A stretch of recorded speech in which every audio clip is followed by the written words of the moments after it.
In this video, I will quickly show you how to deploy a Fastapi project on Vercel. First, make sure your Fastapi project works locally and is stored in a GitHub repository. Next, structure the project to run as a serverless function by creating a file called API, index.py, containing your Fastapi application. Then create a requirements.txt file listing dependencies, such as Fastapi and Unicorn. Now go to the Vercel website and sign in to your account. Click New Project and select the repository containing your Fastapi project.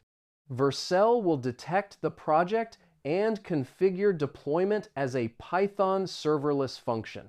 After that, click Deploy to publish the API. After a few seconds, Vercel will generate a public link where your API will be available online. You can access your API endpoints using the generated link. Whenever you update the code on GitHub, Vercel can automatically create a new deployment.